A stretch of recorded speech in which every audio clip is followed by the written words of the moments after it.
Hey guys, I'm Javi with Auto Group of San Antonio, and today I'd like to talk about cooling systems, seeing as summer is coming up.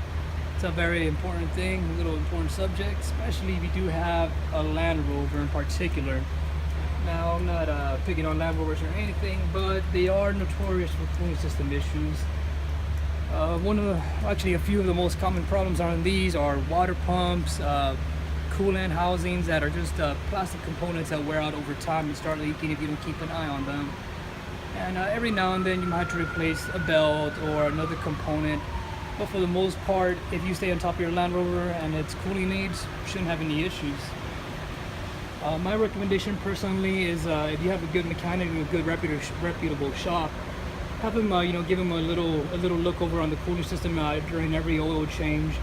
This one came in for a little bit of work.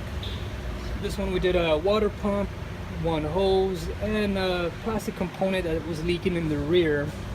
It's a little bit hard to see. These components are very tucked away under the supercharger. These are very high-end engines, and they do have quite a good amount of power to them. Now, one of the other important things here are, of course, the drive belts. We're going to do new drive belts. Important, these drive belts do not get soaked in coolant at any time. They get soaked in coolant, pretty much kills the lifespan of them. They're supposed to be a little bit of soft rubber material that actually grabs on. A few things to look over when it comes to these belts. You look over them and see if they're not dry, if they're not glossy or cracked or shaped in any way.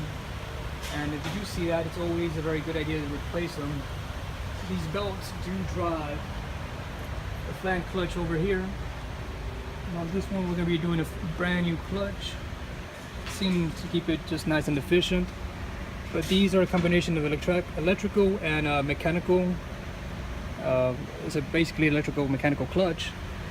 And what it does is it's controlled through the computer on the vehicle itself, and it's driven with the drive belt itself. Basically, anytime there's a request for more cooling efficiency, the computer pumps up the speed on it, and usually you could hear it with you can usually hear it when you're driving down the road.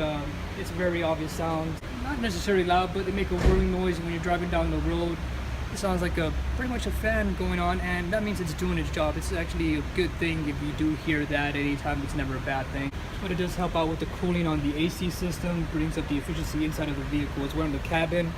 You get cooler temperatures inside, and not only does the cooling system affect all that, but keeps the engine running better, keeps the AC inside running better. It just helps out overall on everything, so it's a good idea to keep on top of it. If you do have any questions or concerns, or you do just want your cooling system looked over, you could always come to Auto Group of San Antonio, and we do have autologic equipment. Let's diagnose these properly. And until next time.